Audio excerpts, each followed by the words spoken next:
This is a CC Radio podcast.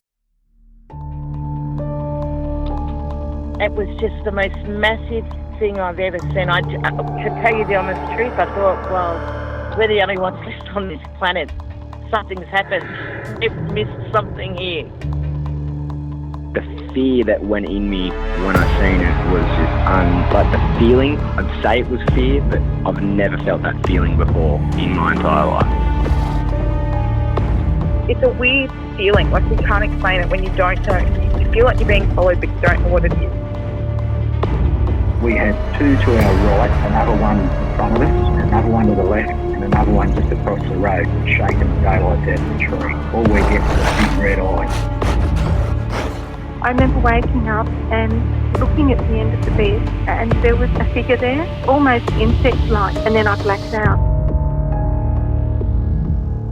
Welcome to the show, everyone. You are listening to Believe, Paranormal and UFO Radio. My name is Cade Moyer, and thanks for tuning in. If you've had an encounter, get in touch with me.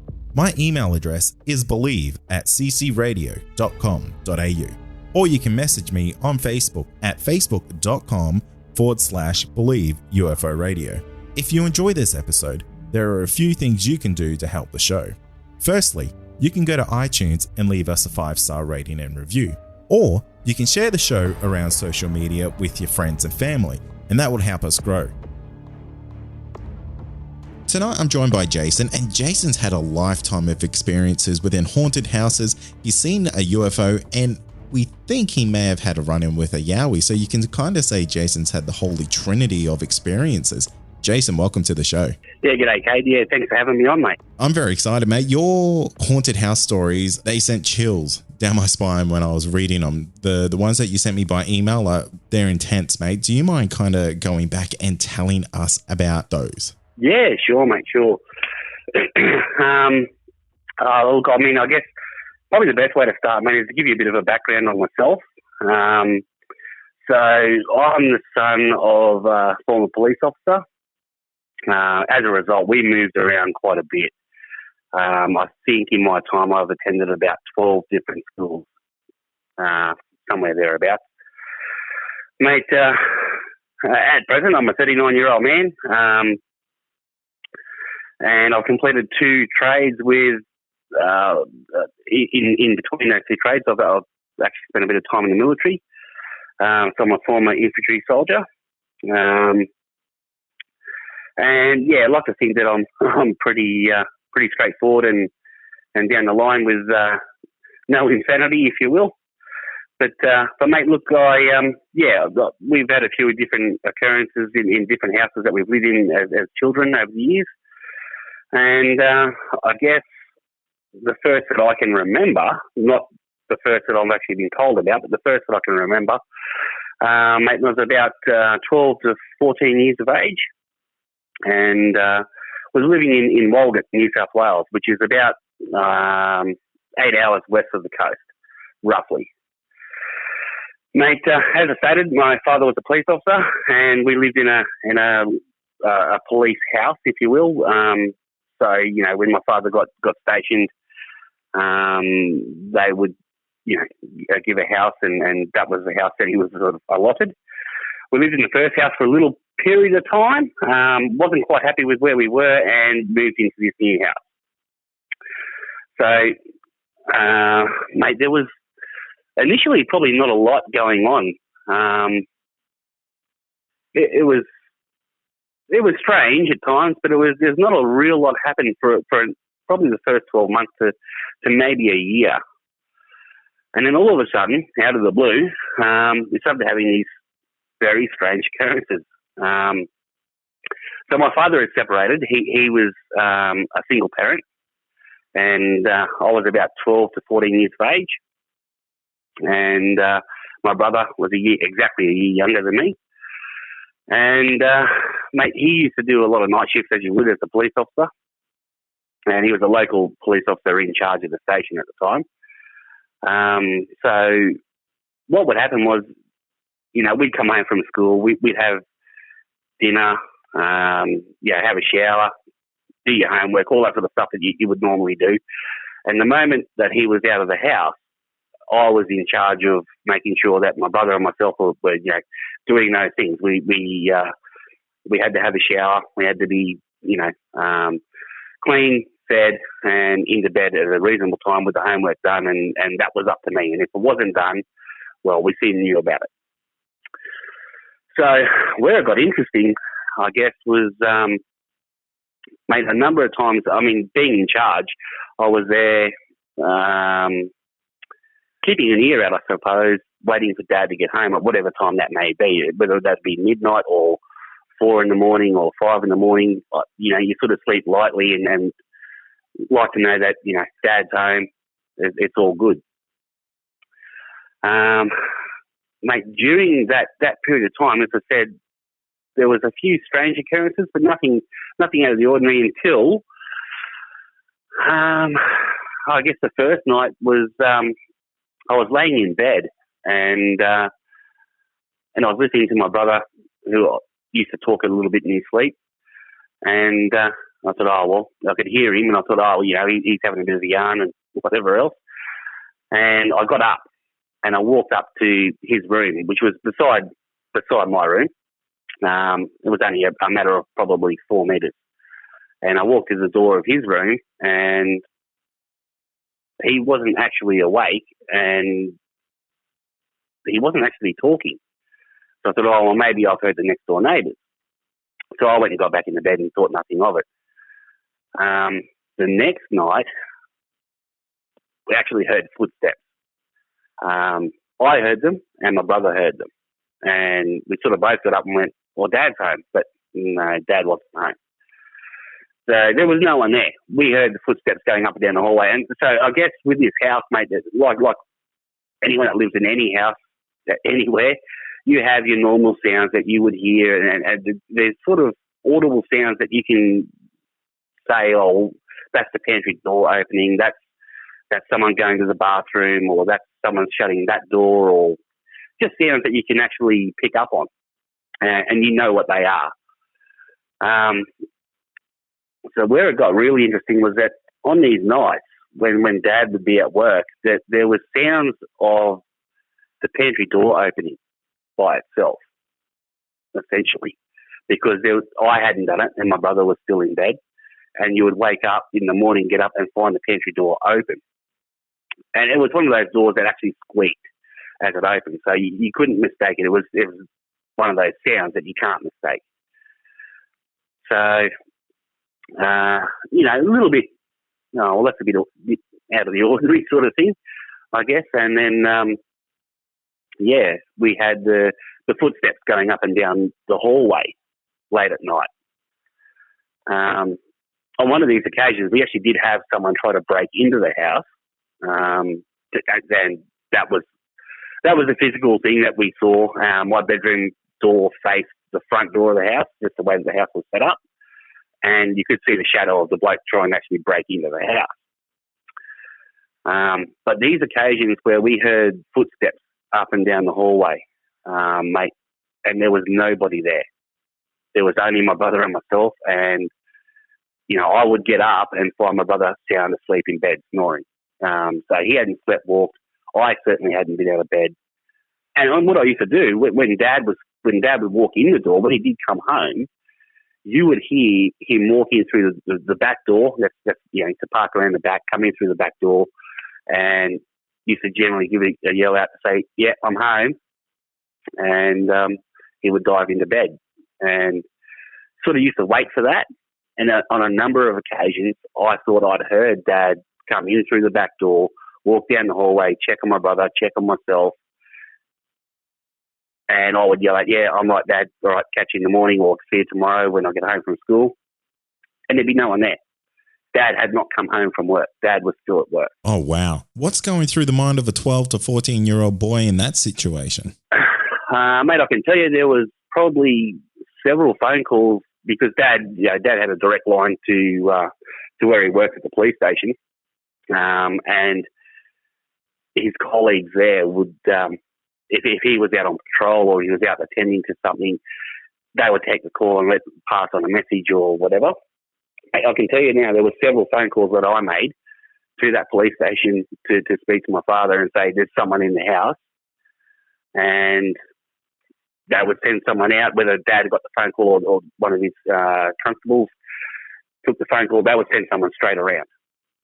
They knew the situation that, we were sort of fending for ourselves sort of thing. And mate, they would come around and have a look, and there's no one there, and sort of reassure me, yep, it's all right, go back to bed, or Dad would get on the phone and say, what are you doing? Get back to bed, don't worry about it, you're having a bad dream. Mate, yeah, we certainly weren't having bad dreams. So that was pretty much the start of it. It got worse from there. And I can tell you, we were pretty well freaked out. I mean, I used to go to school and tell my mates about it, and yeah, it was pretty intense. But anyway, got laughed at a few times as well, but there was a number of guys that come around that wouldn't come into the house after a period of time. They just said, no, we're going home. So when I said it got worse, it got to a point where things were being moved. So my father was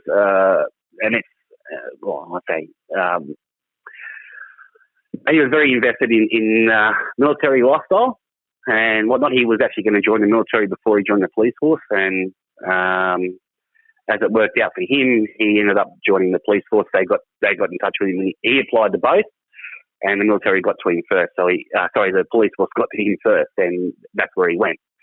With me, it went the other way. I applied to both, got accepted by both, and the military was the first to accept me, so I went that way. So anyway, mate, look, when it got worse, it got to a point where, as I said, things were being moved. Dad had a few replica rifles that used to hang on the wall. And in the house that we lived in, they were pretty high up on the walls. Like I would have to jump to be able to touch the bottom of the rifle. And they were, I mean, they weren't rifles that worked or anything like that. They were innocuous, as we call them. So you couldn't fire them. But they were just, on the wall, and they were just, I guess, a mantelpiece thing to look at. Mate, on a couple of occasions, my brother and I got in trouble for moving them, pulling them down off the wall and putting them on the ground. We'd never touched them. We had never touched them. So somewhere along the lines, this ghost or whatever was in the house had moved them, and we were getting in trouble for it. And it seemed like the more often that we got into trouble, the more things that were being done. And it got really intense. So Walgett's a town, as I said, in central Western New South Wales. In summer, you're hitting 50 degrees regularly on a summer day. And, I mean, to the point where you walk across the bitumen and the bitumen is melting and you've got tar and whatnot stuck to the bottom of your shoes or your thongs. You certainly can't walk on the road barefoot. Now, I was going to high school at this time, and the house that we lived in was only just around the corner from the high school. So I used to walk to high school, and at that time you could get a lunch pass to come home and have lunch, essentially. Say from buying lunch at the canteen or taking your own lunch. If you live close enough, you could wander home, have lunch and come back. Mate, on a number of occasions I went home in the middle of summer, and I mean stinking hot, really hot. I mean, just very bad. And walking to the house, and it'll be warm inside and whatnot. We had ducted air conditioning, but never used it, just because of the cost, I suppose, of the air conditioning. I mean, Dad was a single parent, and so we sort of kept costs down. And if you used it, and you used it for too long, you certainly knew about it. So it sort of, if you did use it, was only sort of for maybe an hour or so, and that was enough. Mate, I don't know how many times I come home at lunchtime and we're sitting there having a sandwich or a couple of biscuits or a cold drink, put the telly on, and, mate, the house would get so cold. So cold. I mean, to the point where you physically had to get up and check that the aircon wasn't on, and would have to just basically get up and leave because it was just too cold in the house. Really? Yeah. And Yeah. was this, I guess, presence turning the air conditioning on, or was it actually just cooling down? No, well, I got to that point where I thought, maybe I am not alone here, and I'll just double check that either A, I haven't turned it on and forgotten about it, or B, someone else has turned it on, or just you go and check. And mate, yes, it was never ever turned on. Oh wow! So yeah, I mean, look, it would get that cold inside the house. You could see your own breath. You're kidding? Nope, I'm not kidding. Did you hightail it out of there? Yes, mate, every time. Yeah, my lunch breaks would have cut out in half a number of times, to the point, in actual fact, where I said to my father, I'm not coming home for lunch anymore. I'm going to have lunch at school. I'll take my own lunch or buy lunch at school. That sounds absolutely terrifying, because that's going to be there when you get back home later on after school. You have to go home eventually. Mate, exactly. It never stopped. I mean, it was like that when I was there, or my brother was there, but it never seemed to be happening. None of this ever happened really around when Dad was there.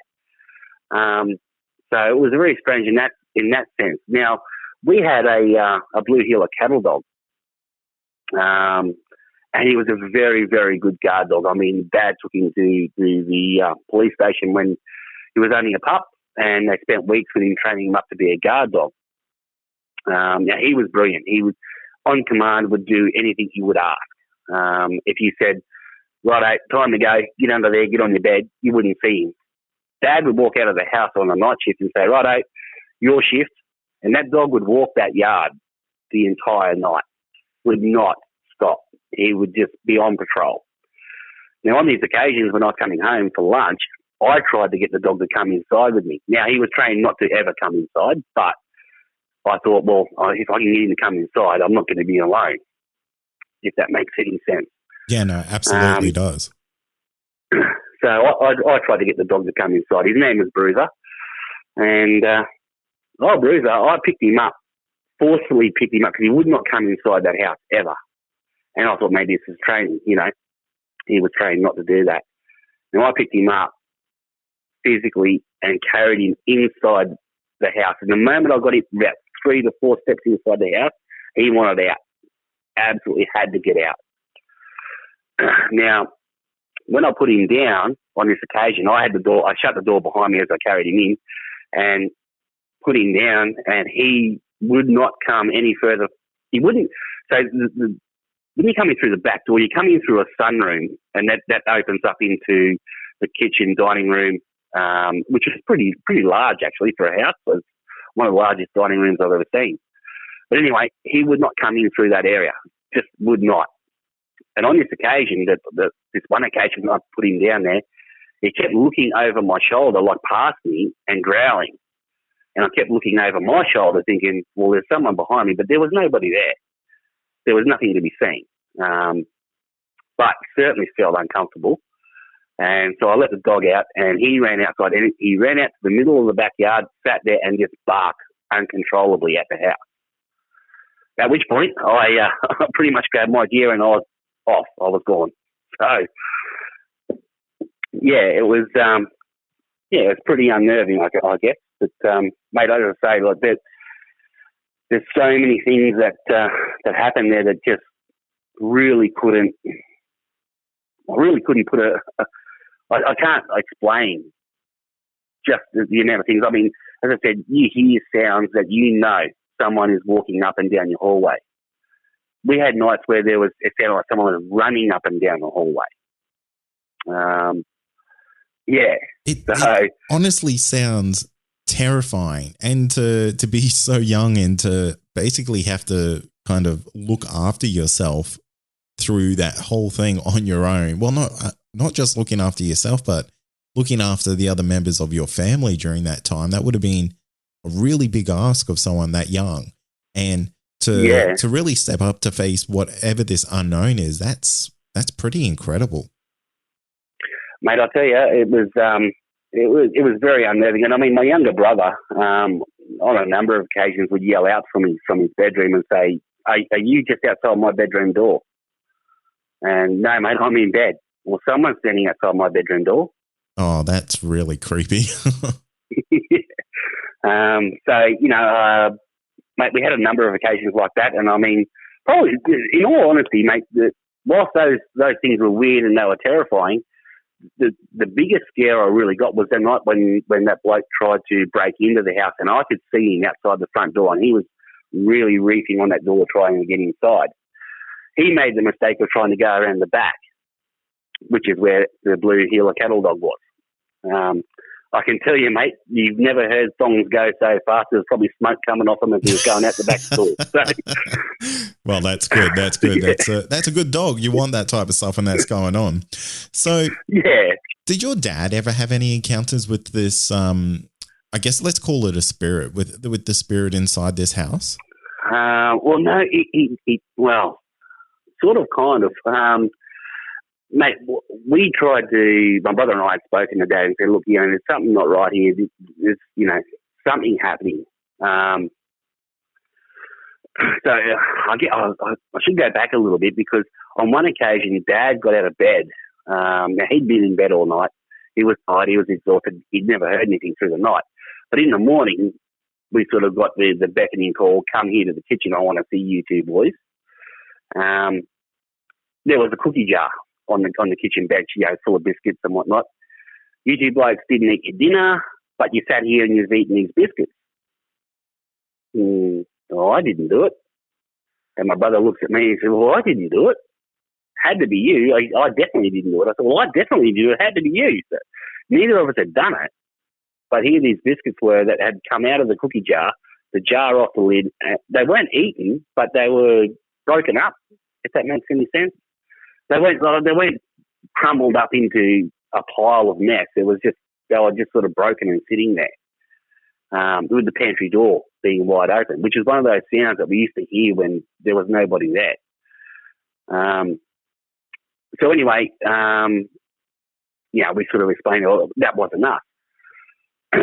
On one occasion, we come home from school one day and Dad had been there on a couple of days off or whatever, and we walked in the door and he pretty much just sat us down straight away and said, right, I know you blokes aren't lying. We're not going to talk about it anymore. It's all said and done. We're gonna leave. We're going to go. Oh, wow, really? So, yeah. Did your dad... Now, my father was, sorry? I was just going to ask you, did your dad have something happen to him? Well, I don't know exactly. He never really elaborated. Dad has had things happen over his years that he can't explain, but on this occasion in this house, he didn't actually go into it. I think whatever it was that happened, that he soon realised that, hang on, this is going on, and it's not my boys. They're not here. They're at school, and this has just happened in front of me. Whatever it was, it certainly frightened him enough to say, all right, I owe you an apology, and it's time that we look to move into a different house. And at that point, Dad actually put in for his retirement from the police force. And from there, we left there and we moved up to Queensland.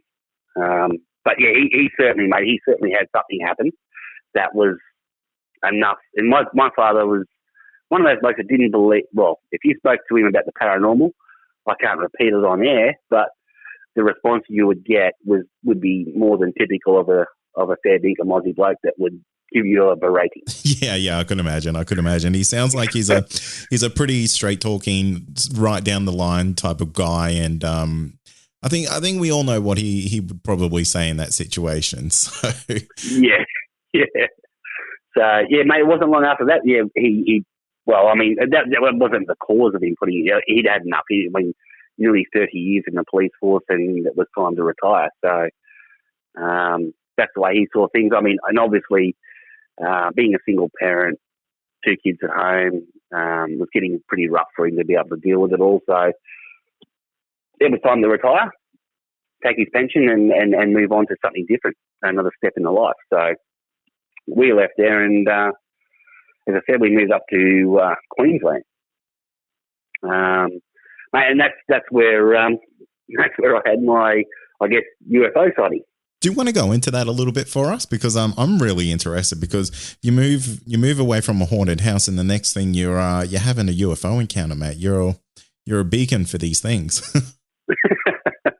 Don't know about beacon, maybe just right place at the right time or wrong place at the wrong time. I don't know, but mate, yeah. Look, so it was only probably a couple of years later, and we'd been living in this town on the well, it's not the Sunshine Coast, it's a bit further up the Sunshine Coast, so up a place called Tin Can Bay.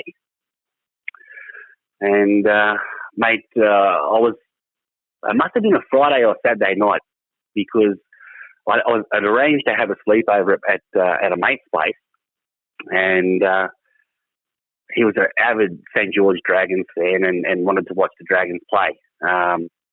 And I'd teed up that, well, I'll take you out and show you how to fish. He'd never been fishing before. He'd come from Sydney. He didn't know, he lived the city life. He didn't know anything about fishing, camping, or anything like that. And I said, look, I'll take you out. We'll go and do that. And I'll teach you how to fish. And, we'll sort of have a bit of a night of it. And then we'll get back in time to have a shower, get cleaned up, and sit down and watch the football.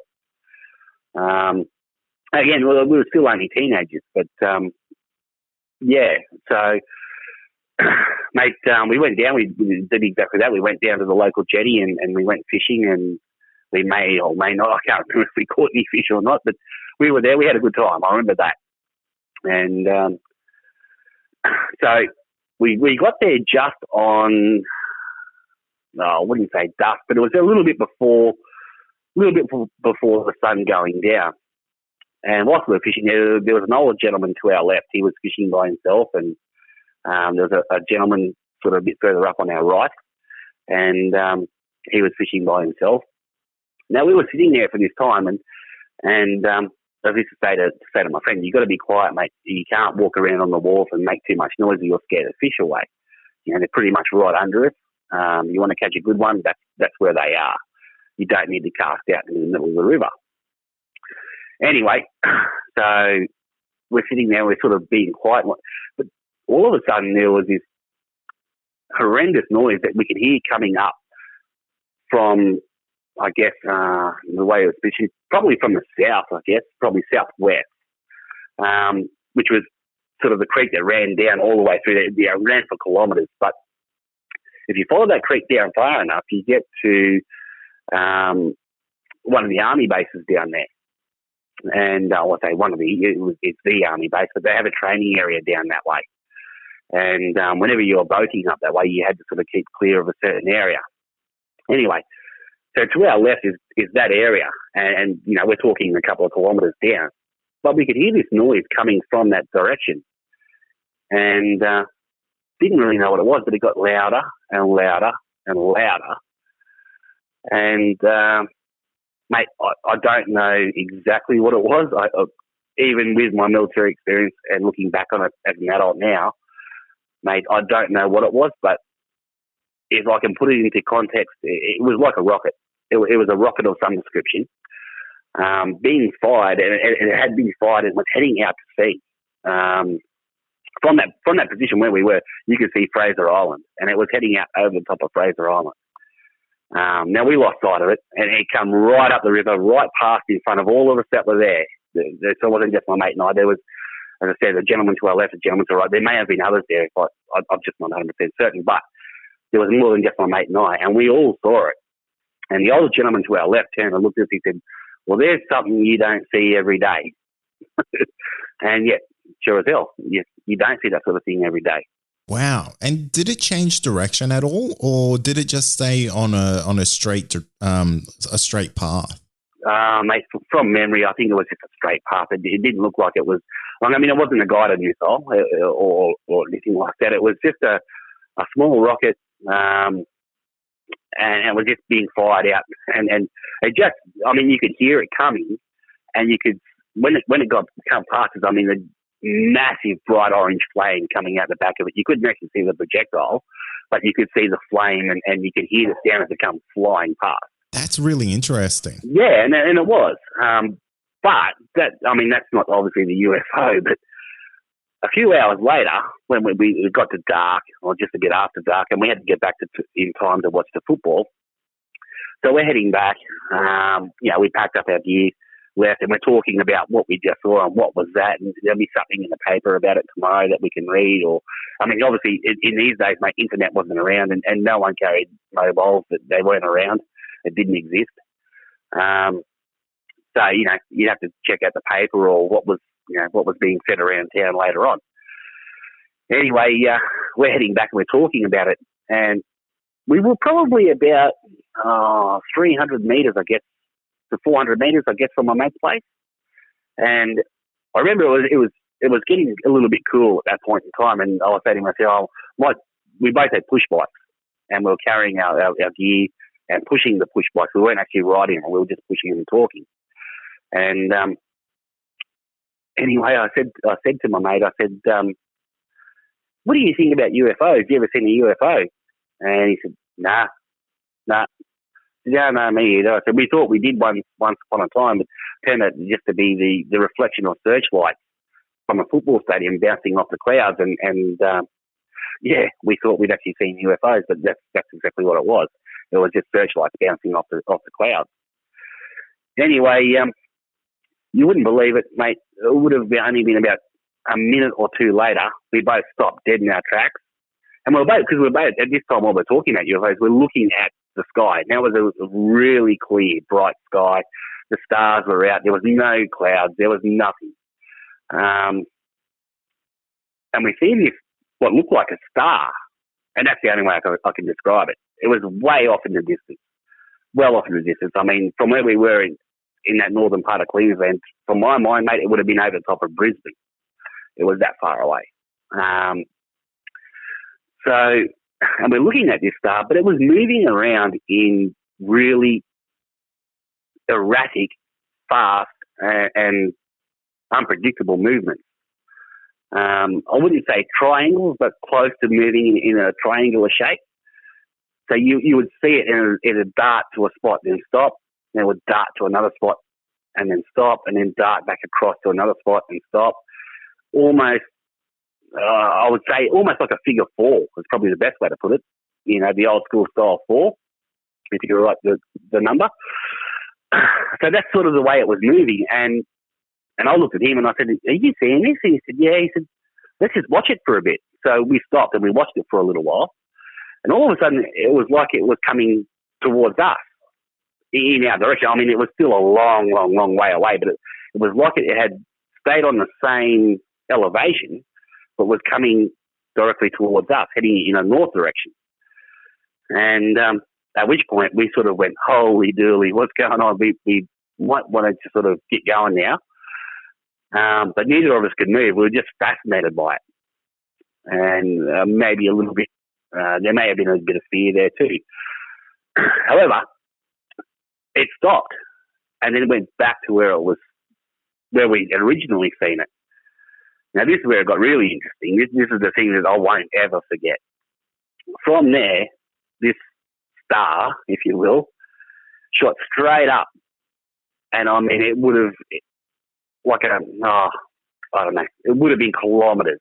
But from where we were, it looked, it moved probably about a metre.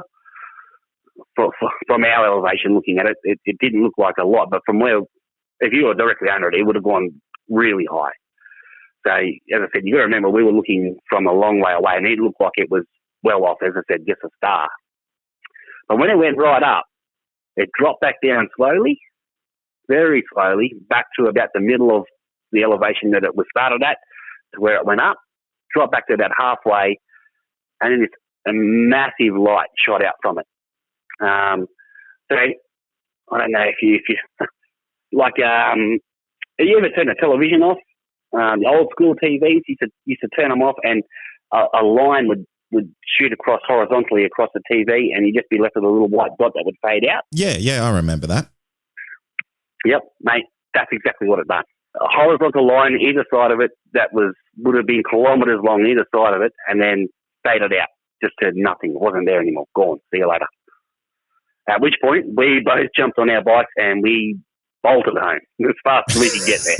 I do not blame you. That's absolutely incredible, mate. That is that's quite an intense encounter because, I mean, not only do you see something weird that's military based with this huge potential rocket that's shooting off into the distance, whoever knows what that may be, or might be some testing or something that they were doing. Yeah. But then to joke about that was that a UFO or something like that, or talking about UFOs, and then to see one in such an incredible encounter is that's something really special there, Jason. Yeah, mate. Look, as I said, wrong place, wrong time. Lucky, however you want to word it, I don't know. It just happened. I can't explain it, and I've never seen another one since. But that, as I said, I probably would never have remembered it or thought about it. But for what it did right at the end before it disappeared, mate, it was. I mean, we got on a school bus the following Monday. And both of us were just raving about it to everybody. And everyone's going, I never saw nothing, you know. But we saw it, and, you know, we got laughed at. And, you know, in the end, you stopped talking about it. But, mate, we'd seen it. And what we saw, as I said, it was what it done at the end. That light that shot out from either side of it. Mate, yeah. We'll never forget it. Yeah, we'll never forget it. It's incredible, and you've had some absolutely amazing encounters there, Jason. I just I want to touch on the haunted house that you originally lived in there. What did you think that was? Do you think that was something evil? Do you think that was just maybe a ghost or a spirit having a little bit of fun? How did you feel about that whole situation, mate? I know. Back then, I was terrified of it. Looking back as an adult now, it never done anything to us. It never hurt my brother or I. What it seemed to be doing, though, it seemed to be coaxed on, as I was getting at there before, it seemed to be coaxed on by us getting into trouble with our father. So the more we got yelled at, the more that used to happen. So whether it was mischievous or maybe it was setting those sort of scenarios up, so creating negative energy, and building off that, I don't know. But the longer it went on, the more instances that happened, the worse it seemed to get. So whether it was building off that, I don't know. But we thankfully we moved out, and actually. My best friend at that time, his father was a police officer as well, and they actually took over the house that we lived in at that point in time. And I said to him, I used to tell him about it all the time. I said, keep an eye out for it. And I remember talking to him, you know, months later, and they never had a problem. Really? They never had a thing. Yeah. How interesting. So I don't know, mate. As I said, I can't explain it. However, both my brother and I, to this day, know that there was something there, and my father was more than happy to leave in the end. So whether it was evil, whether it was negative, I certainly believe it was negative because it was always getting worse. The longer we were there, the worse it would get. Yeah. The instances, and they were getting more intense and more obvious. It started off small and got worse and worse as things went on. Yeah, it definitely sounds like it was feeding off some kind of energy that was I guess in that house. So just before we wrap up tonight there, Jason, do you mind going into that really quick potential Yowie encounter that you had? Yeah, most certainly, mate, most certainly. And look, it is only really quick. Mate, look, at the end of the day, I really don't know what it was. But my recollection of this is not as good as what my brother's is. And anyway, so we were, I guess, close to 18 years of age. I may have even been 18. So some good friends of ours that lived out the road from where we were living in this small rural town, country town, where we grew up, sort of thing. Over the years, we spent a lot of time at my grandmother's place in this town, and when Dad couldn't have us, we spent a lot of time there. So we got used to walking the creeks and going fishing and whatnot. And we met some friends of theirs who had a couple of kids similar to ours, not quite our age, but similar. And anyway, they used to invite us out to go camping all the time, and they had a big farm. Now, on this farm, if you were driving down the road to go to their place, you would turn right off the road into their driveway and up to the house, probably about 100 metres, 150 metres up to the house, up a dirt track. And if you look directly left from their driveway, if instead of turning right, if you just pulled up there and looked to your left, about 300 down on your left was a creek bank. They owned all the land right down to that creek. So we used to go camping down there quite a bit. And it was a good swimming hole. The water was nice and deep. It was clean. There was fresh running water that would channel into there. And I'll get to that in a minute. But, yeah, you would actually, be able to camp on their land, no problems whatsoever. And it was great. I mean, you might have the odd cow come around and whatnot, come and check you out, see what's going on and whatever, but generally wouldn't, pay too much attention. Anyway, so on this one occasion, we decided we'd go out and we'd camp there. So there's my brother, myself, and my mate and his younger brother. As I said, we're all similar ages, and we're still good friends today and catch up when we can. However, we're down there this one night, and now look, as I said, I don't recall this clearly as what my brother does, but what I do recall is that we were down there, and now I may or may not have brought a six-pack out of beer to have a couple of beers with the boys. But it would have only been a six-pack. I mean, we never ever took anything more than that when we went camping because you've got to be careful. That, obviously you're not going to hurt yourself or do anything silly and whatever. So, and we're only sort of young. And it was sort of a done thing, I mean, young blokes out in the bush. Yeah, right, have a couple of beers, but only have a couple. Make sure you get a good feed in there and go to bed, and we'll see you in the morning for brekkie. That's kind of how it rolled. Anyway, so we're down there on this creek bank this night, and as I said, we may have had a couple of beers each. And anyway, what I recall is that we got into the tent. We set the tent up earlier in the day when it was still daylight, and we had the fire going and whatnot. And we climbed into the tent, and we were sitting there and we were just talking about, where we'd like to go fishing next, or where's the next spot that we can go and try and check out, or how far north of this creek can we go and follow it around before you just sort of, end up getting lost. Anyway, so we're sort of talking about all that sort of stuff. And then one of the boys, I don't know whether it was my brother or one of the other two boys, said, "Can you hear that?" No, can't. Nah. Hear what? I can hear the running water of the creek that's bubbling into the... So this creek had a creek that bubbled into it. And that running water sound was always there. But if you walk through that water, there was that sound, again, it's unmistakable of someone walking through the water. It was only sort of... It wouldn't have even been... not even close to knee deep. But when you walk through water that's gushing like that, that makes that sound that someone's actually going through there. Now, like I said, there was cows there, and we heard this noise, and it sounded like, well, once I listened and the boys had sort of picked up on it, there was something walking through the water. Is that a cow? But it sounded pretty erratic, and that's why they picked up on it. When it said, is that a cow that's stuck down there? Are we going to have to go down there and, try and see if this cow's stuck, or do we need to go up to the farmhouse, get the tractor and try and drag it out? Anyway, so we sort of all climbed out of the tent, thought we better go and have a look and just make sure. And if we have to go and get the tractor, then, it's going to make for an eventful night and probably a lot of hours of lost sleep, depending on how we get there and how it's all going to be done, if it has to be a rescue. So, now I don't recall the next bit, but my brother, when I spoke to him just recently, talking about getting on your show, he reminded me of a lot of the facts that happened this night. And he remembers seeing eye shine. Now, I don't recall that, but he remembers seeing eye shine down there, and he thought that there was something down there. Whether it was, there was very rarely you would ever see a kangaroo there because they just weren't around. Maybe the odd wallaby, but, yeah, again, not very often.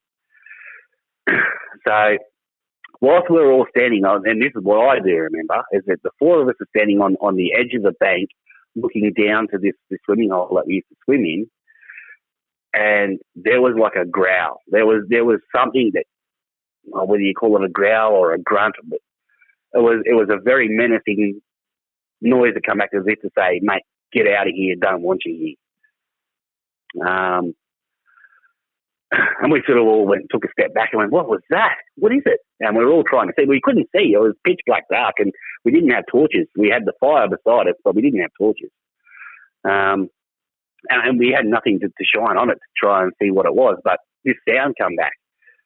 So, again, pretty much not long after that, the four of us are going, well, we'll just get back into bed. It's probably a cow that's unhappy. And we sent the youngest fella, why we did that, I don't know, but we sent the youngest fella up to the house and just want to know there may be a cow stuck in the creek. He's come back. I mean, he's been gone for about 15 minutes to come back and, what's going on, mate? Yeah, no, just, it's all good, mate. Just, Dad said, don't worry about it, you'll sort it out in the morning. Right, too easy. So we're sitting there and we go back to sleep. Well, I did anyway, that's what I recall. I went back to sleep. I got woken up maybe an hour or 2 to 3 later, and it's my brother. And he's saying, mate, this thing that's down in that creek, it's not happy. It is not happy. We need to leave. And I'm still sort of trying to wake up and understand what's going on. And he said, mate, come on, what do we do? What do we do? And I said, oh, Christ, I don't know. And this thing, whatever it was, or whoever it was, I don't know, but was making sounds that was so, I don't know, mate. It really made the hair stand up on the back of your neck. I mean, it was terrifying. Did you feel in danger down there? Yes, yeah. So we left.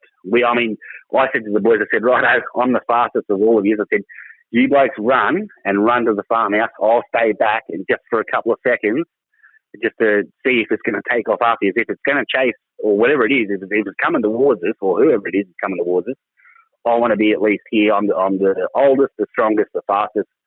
I'll do the best I can. You both run and go. And they bolted. So I left not long after them. I think I caught them after about 100 metres. And, mate, we got to the house and our friend's mother and father, what's going on? There's someone down there, and whatever they're doing is they don't want us there. Whether it's the neighbours playing a prank on us or it's, we don't know. But whatever it is the sound that it's making is absolutely terrifying. And so we left. With the fire going the whole lot, we'd left, and they were up us and said, look, you better get back down there and get that fire out. So I vaguely recall going back and putting the fire out, and there was nothing at that point in time. But done the bolt back as fast as I could as well. And, mate, when we went back in the next morning just to go and check out what was going on, you go and see if we could find, a cow in the creek or whatever it might have been, a kangaroo that was cranky, that was stuck or something. We just didn't know. And we get down there and there's nothing there. But what we noticed on the way down is that the entire campsite had been destroyed. Oh, really? The tent had been ripped. The sleeping bags had been pulled out of the tent and destroyed. The fireplace was all kicked around and there was just mess everywhere. We're talking, a couple of hours worth of picking. Like there was stuffing out of the sleeping bags. The tent was just torn into shreds, and you had to pick up pieces of it. So yeah, we spent a couple of hours trying to clean up because it's right next to a water source as well. So you don't want any of that getting in the water. So there's just pieces of everything everywhere. Mate, so we spent a fair bit of time picking up, cleaning up, and mate, yeah, whatever it was down there. It didn't want us there. Now, as I said, it could have just been, I don't know, it could have been a hippie that was saying, get away from me, I want you to keep away and protect the platypus, or I don't know. But whatever it was, mate, for my mind, I don't think it was that. Whatever the sound that come out, mate, was a deep, guttural, wouldn't say raw, but it was just, I don't know. You see the werewolf movies and you hear the growls of a werewolf when it's stalking in the movies and whatnot. That's kind of what it sounded like. So that's why we thought that this is an animal. We didn't think it was human. Yeah. Whether it was or not, don't know. It sounds like you got off lightly, whatever the case was there, because for it to try to scare you off and then to go through with and kind of destroy the campsite, it's kind of scary to think of what may have happened if you didn't leave. Yeah, and you got to remember, in the time that we left, when we all sort of, I sent the boys off, they all ran, and then I caught up to them and got them, and we got all back up to the farmhouse and got set up for bed there and told their parents what was going on. I'd actually gone back to go and put the fire out, so I'd gone on my own and put the fire out, and then come back, and as I said, when I got down there was nothing. There was no sound or anything. I mean, I was petrified. I didn't want to be on my own, but you couldn't leave a fire going on the side of the scrub. So it had to be put out. I mean, it had to be done. So I've gone down there and made sure it was out, and mate come back. There was nothing in that time. Comes back the next morning, and that's what you sort of, on approach, you could see someone was there and done this. I mean, now look, that wasn't the only thing. We'd camped there a number of times before, but the first time we'd ever gone there, we got down there, we set up the tent, come back, and I said, I hope the neighbours don't go there and muck around with us or anything and do anything silly to us. And they're like, oh, what do you mean? I said, oh, well, just don't want them coming down there trying to scare us or whatever. And that night, we'd actually come home, so instead of cooking around the campfire, we come home that night and had something to eat, then gone back to the tent. And when we got back to the tent, all the ropes had been cut. The tent wasn't torn. There was no damage to the tent other than the fact that all the stay ropes that, to hold the poles up and all that, they'd all been cut. So we approached the next door neighbours because it looked to us like they'd been cut by a knife. We approached the neighbours and, mate, they were offended at the fact that we thought that they'd actually done something like that. I mean, it's, damaging someone's property. Yeah. So that was the first thing. And then I guess on that second occasion, when this, I guess, whether it was Yowie or not, I don't know. But, mate, on the second occasion, the first thing that came to mind was, well, we better check with the neighbours again. And they knew nothing about it and they'd been nowhere near it. So the family on the next closest neighbours to us outside of those guys was family of these guys that we're staying with. So family wouldn't destroy things like that just for the sake of it. No, not at all. So, yeah, it definitely sounds like something weird was kind of going on around that campsite. And like I said earlier, I think it's pretty lucky that you got out of there when you did. And unfortunately, you got the short straw and had to go back and put the fire out. And it's lucky nothing happened to you while you're on your own. Well, that's right. I mean, I guess there was a potential for it. So, I mean, looking back as an adult now, whether or not there was just someone down there that just wanted to disturb us, I don't know. I mean, I can't honestly say that because the sounds that were coming out of that creek and the noises that were being made, mate, I've never heard that before. Yeah. So, and never again. I've never heard it again. And as I said, I spent 4 years as an infantry soldier. Mate, I've been into places that no one really would ever just want to go. And, mate, I've never, ever seen or heard anything like this ever before in my life. So it was a one-off. And again, as I said, wrong place, wrong time, or what was it? I don't know. And that's going to do it for tonight. And remember, if you have had an encounter, get in touch with me. My email address is believe@ccradio.com.au, or you can message me on Facebook, and that's facebook.com/Believe UFO Radio. Until next time, stay safe, and you've been listening to Believe Australian Paranormal and UFO Radio.